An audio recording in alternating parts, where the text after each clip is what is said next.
নির্বাচনী প্রচারে তৈরি হওয়া ইমেজ ধরে রাখাকেই বিএনপি চেয়ারম্যান তারেক রহমানের মূল চ্যালেঞ্জ বলছেন রাজনৈতিক বিশ্লেষকরা। তাদের মতে দেশ পরিচালনার পাশাপাশি আসন্ন রমজানে দ্রব্যমূল্য সহনীয় রাখতে স্বল্প, মধ্য ও দীর্ঘমেয়াদী বিভিন্ন চ্যালেঞ্জ মোকাবেলা করা হবে তার জরুরি কাজ। পাশাপাশি নতুন বাংলাদেশ গড়তে নিয়ন্ত্রণ করতে হবে তার দলকে। আহমেদ সরওয়ারের রিপোর্ট। ত্রয়োদশ জাতীয় সংসদ নির্বাচনে নিরঙ্কুশ সংখ্যাগরিষ্ঠতা লাভের পর দলীয় চেয়ারম্যান তারেক রহমানের নেতৃত্বে চলছে বিএনপির সরকার গঠনের প্রস্তুতি। নির্বাচনে বিজয়ের পর জনাকীর্ণ সংবাদ সম্মেলনেও দেশ পুনর্গঠনে দলমত নির্বিশেষে সবার সহযোগিতা চান তিনি। নতুন সরকারের দায়িত্ব নেওয়ার পর তারেক রহমানের সামনে বেশ কিছু কঠিন চ্যালেঞ্জ দেখছেন রাজনৈতিক বিশ্লেষকরা।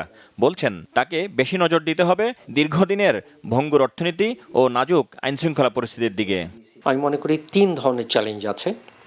একটা ইমিডিয়েট চ্যালেঞ্জ, একটু মধ্যমেয়াদী, একটু লঙ্গার টার্ম, ওনাদের 5 বছর মেয়াদের কথা যদি ধরি।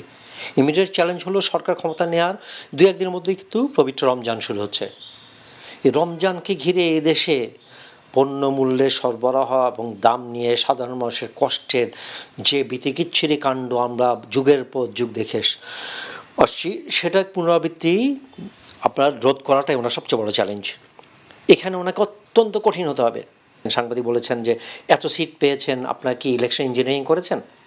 ওনার উত্তরটা ছিল কি, আমাদের ইঞ্জিনিয়ারিং ছিল জনগণের কনভিন্স করা। এখন ওনার সবচেয়ে বড় চ্যালেঞ্জ হলো জনগণের এই সন্তুষ্টিকে ধরে রাখার ইঞ্জিনিয়ারিংটাকে আপনার বাস্তবায়ন করা। দীর্ঘমেয়াদে হলো অর্থনীতির অত্যন্ত ইম্পর্টেন্ট। অর্থনৈতিক চাকা, ব্যবসায়ের চাকা, শিল্পের চাকা কিন্তু অলমোস্ট স্থবির, থেমে গেছে।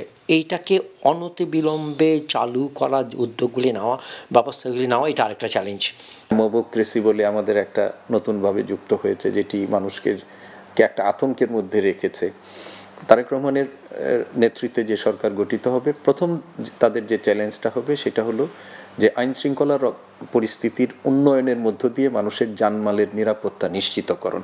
ভবিষ্যৎ কর্মপরিকল্পনার কথা বলেছেন, মানুষের সামনে অনেক আশাবাদ তারা তৈরি করেছেন এবং সেই আশাবাদের মধ্যে মানুষের সামাজিক সুরক্ষার প্রসঙ্গ সহ অনেক বিষয় এগুলো আছে।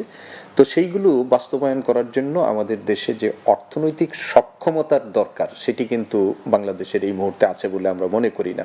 এই ভঙ্গুর অর্থনীতিটাকে নিয়ে এটাকে আবার একটা পুনর্গঠনের মধ্য দিয়ে তার নির্বাচনী প্রতিশ্রুতিগুলো বাস্তবায়ন করা, সেটা একটা বড় চ্যালেঞ্জ এবং এই চ্যালেঞ্জ তাকে মোকাবেলা করতে হবে।